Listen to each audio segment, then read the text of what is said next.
Formula One is littered with famous names and faces of the protagonists that take place in the Grand Prix on track. Think of the likes of Michael Schumacher, Mika Hakkinen, Graham Hill, Fangio. There are so many to name, it would be difficult to create a top 10 list, although we will be doing that here at GPFans. But even more important are perhaps some of the people that have had an influence on the sport off it. So here at GPFans, we put our brains together and we have run down our 10 most important figures in Formula One from off the circuit. Let us know if we've left anybody out in the comments section below. And remember gpfans.com and GPFans Global for all your latest F1 news. And don't forget to hit subscribe down below to stay up to date with all of our content here at the channel. But now, let's look at 10 of the most influential figures in Formula One's history. Adrian Newey. Known as the man who can see air, Adrian Newey has helped to design an unbelievable 11 World Championship winning cars in Formula One. A technical director, chief technical officer, and any other role in between that's involved in the design and development of a Formula One car, Newey's name will be in the mix of some of the greatest in the sport, particularly in the modern era. The man from Stratford-upon-Avon joined Williams in 1991 after impressing then-team technical director Patrick Head, after Newey had spent the late 80s and 90s designing cars for March, the 881, and Leighton House Racing. But it was at Williams as the number 2 to Head that Newey's impact on the sport really began to hit the big time. Head and Newey sent Williams to the top of Formula One's ladder from 1992 to 1997, with 5 constructors' titles and 4 drivers' titles during that spell, split by Benetton's success in 1995, before Newey jumped to McLaren and worked with Ron Dennis in designing the Constructors' Championship winning car of 1998 and helping Mika Hakkinen to the drivers' title in both 98 and 99, before moving to Red Bull Racing in 2006. Where, after a few seasons of poor mechanical reliability, Red Bull launched to 4 constructors' titles between 2010 and 2013. Newey is the brain behind Red Bull's current reign that we're seeing in Formula One, and he's perhaps one of the biggest reasons Mercedes' dominance of the turbo hybrid era eventually came to an end in 2021. Ross Braun. In the battle for brightest brain in Formula One with Newey is Ross Braun. The managing director of Formula One has been a famous face in the sport since 1978, when he joined Williams Racing, working his way through the R&D department before spells with Haas in the mid-80s and Arrows at the end of the decade. But it was as technical director of Benetton in 1991 to 1996 that the British brain shot to stardom. Praised for his race strategy and his impact on the 1995 Constructors' title, Braun would move to Ferrari late in Michael Schumacher's first season with the team, and his race strategy again would make them competitive with Williams and McLaren, taking the Scuderia to 6 straight Constructors' titles. Braun moved to Honda in 2008 as the team principal, but the season ended with Honda announcing their withdrawal from F1, and Braun was out of a job unless a buyer for the team could be found. The man himself took the initiative, buying a 54% controlling stake in the team in March 2009, just weeks before the start of the new season. Braun Racing would go on to take the Drivers' and Constructors' World Championship that year, thanks to Ross Braun's unique double diffuser at the rear of the car, in an unprecedented feat of engineering and sporting genius.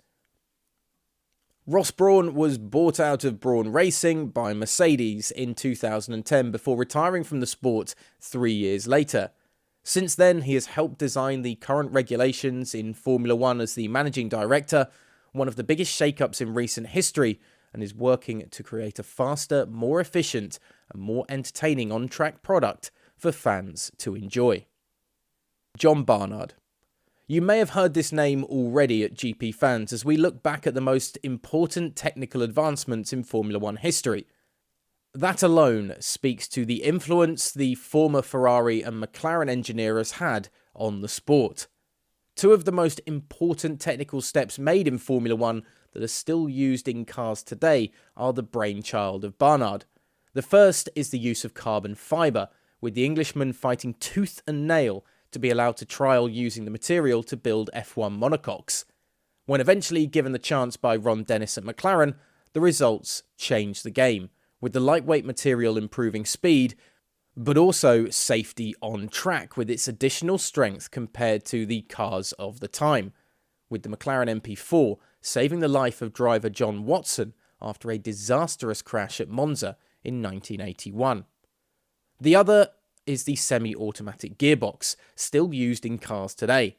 Barnard was the first engineer to think outside the box and create a system that would remove the gear lever from the cockpit, instead allowing drivers to change gear with first buttons and then paddles on the steering wheel.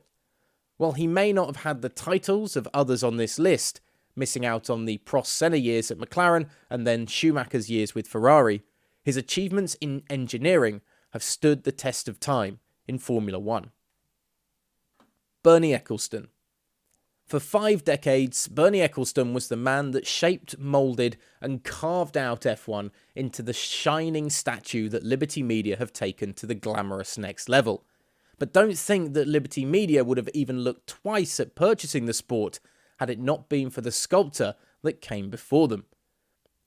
Eccleston's impact in F1 really began in the 1970s when he took control of Brabham Racing, but this wasn't his first foray into the sport, having been around the pit lane for over 10 years prior to his Brabham takeover. The team was cleaned up by Eccleston and turned into a professional outfit that took Nelson Piquet to the Drivers' World Championship in 1981 and 1983. He bought the team for just over $100,000 and sold it in 1988 for $5 million. In 1987, Eccleston formed the FOM, or Formula One Management, a company to manage and promote the commercial rights of F1, with Bernie realising before anybody else that the money could be made by Formula One with the right promotion and negotiation of its television rights, along with taking a nice slice of the pie himself. He turned what was at that point a pastime for the wealthy to splash their cash, taking a car or two around the globe and fritter away their riches, into a professional sporting outfit, using the money generated from F1's commercial sales to turn the sport into what it is today, and that has filtered all the way down through many ranks of the motor racing pyramid. Max Mosley. The Robin to Bernie's Batman, or perhaps the Batman to Bernie's Superman, although we should tread lightly here, as any discussion of dress-up and Max Mosley takes us down some rather infamous off-track antics. But in motorsport terms, Mosley was huge for Formula One. The former driver and founder of March Engineering turned his hand to the business side of F1 when he represented March at the Grand Prix Constructors Association in 1970 and became good friends with Bernie Eccleston. He helped to found the Formula One Constructors Association to help the smaller teams in the sport represent their commercial interests. Leading the pushback against the larger constructors like Ferrari led Mosley to earning the FOCA, the commercial rights to Formula One through the Concorde Agreement, before Mosley went on to become the FISA, the Fédération Internationale du Sport Automobile president, and then FIA president until 2009. He was essentially the political arm of Bernie Eccleston's business brain and helped with his good friend to push the sport towards the modern era financially and as a professional business. Jackie Stewart. Perhaps the most important figure in Formula One when it came to pushing driver safety. Jackie Stewart has won world titles in the sport as a driver and even owned his own team in the mid to late 90s.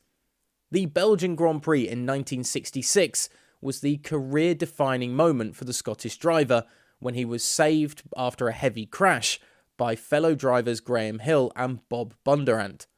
With no emergency services, no doctor or medical facility at the track, and a dirty first aid centre close by, the crash woke up Stewart to how little protection drivers had when a serious incident took place, which was a common occurrence at the time. His protests and boycotts of races made him a very unpopular figure in F1, but his actions led to the development of runoff areas, trackside safety barriers, and improved emergency services and medical facilities at tracks. He even made sure that seatbelt and helmet usage was mandatory, unthinkable in this modern era of the sport. But F1 was the Wild West before Stewart came in and added safety as a precaution. Enzo Ferrari. Not many people in Formula 1 can have the same status as Enzo Ferrari. The name and face of the most iconic brand in motorsport, Enzo created the Ferrari production line of road vehicles in order to just fund the exploits of the motor racing team he began at the second attempt just after World War II. But the team's founder had been in motorsport as a driver since 1920. Enzo loved motorsport and it seemed to run through his blood, and he was more than just a driver that began his own constructor. He was much more than that, a hands-on man at Ferrari, heavily involved in the running of the team, choosing the drivers and imparting his ethos on the group as a whole.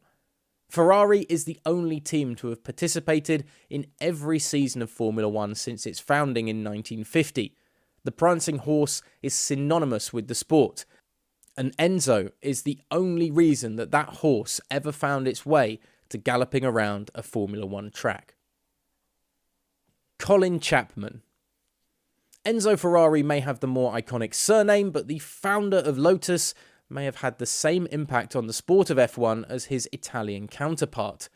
Under the guidance of Chapman, Team Lotus won 7 Constructors' Championships and 6 Drivers' titles between 1962 and 1978. His ingenuity led F1 to adopting the monocoque chassis, first used in Formula 1 by Chapman in 1962 on the Lotus 25. He also pioneered the use of wings on an F1 car to create downforce in turns, and implemented the ground effect on cars to help stick the vehicle to the ground without adding drag to maintain top speed and increase grip at the same time. He even was the first to add non-motor industry sponsors to the car, leading to the birth of tobacco sponsors in F1, when his Lotus team was branded with gold leaf and then John Player Special Tobacco. The joining of F1 and the tobacco industry would go on to create some of the most iconic liveries in Formula 1 history. Ron Dennis. An eye for talent, an eye for business, and a love of motorsport. Ron Dennis has helped propel the greats in F1 to the top of the motorsport pile. After taking over McLaren in 1980, the new owner took no time in bringing in the aspiring mind of John Barnard, allowing him to develop his carbon fibre concept to reduce weight and increase the strength of their car, the MP4.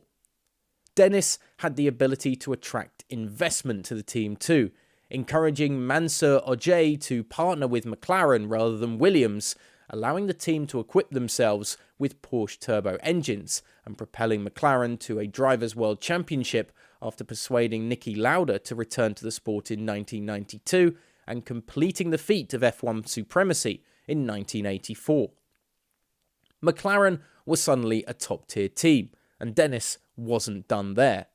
He saw the potential in Alain Prost as a young driver, although their relationship would become more than just fractured when Dennis decided to bring in Ayrton Senna to McLaren, with the team boss in the centre of perhaps one of the greatest driver rivalries in the sport's history. He spotted a young Mika Hakkinen in 1992, with the Flying Finn taking drivers' titles in 1998 and 1999, and he gave a young Lewis Hamilton his chance behind the wheel in Formula 1 in 2007, before the British driver took his first world title with the team in 2008. Dennis turned McLaren into a powerhouse of Formula 1 and a perpetual competitor at the top end of the sport, leading them to 7 constructors' titles and 10 drivers' titles under his guise. Frank Williams. Since 1977, Williams is a name that will always be connected to Formula 1. Williams has shared the best and worst of the sport, from crushing defeat in 1986 when Nigel Mansell's tyre blowout ended his driver's title dreams at the final race of the season in Adelaide, to 1996 when Damon Hill took that championship for himself after a heated season-long battle with Michael Schumacher. It was the car that sadly Ayrton Senna was sat in the last time we saw the Brazilian alive in 1994. It was the car Senna sat atop of in 1991 when Mansell gave the Brazilian driver a lift back to the pits at the British Grand Prix. There are few teams that can offer as many iconic snapshots of the sport through those 2 decades than Williams F1, and the man behind them all was sat watching in the pit lane every single time.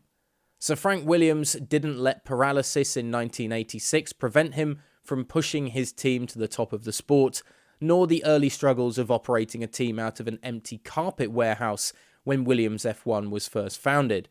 For an independent constructor to compete with the biggest names in the motoring industry and have such a long sustained period of success is perhaps one of the biggest accomplishments in F1 history.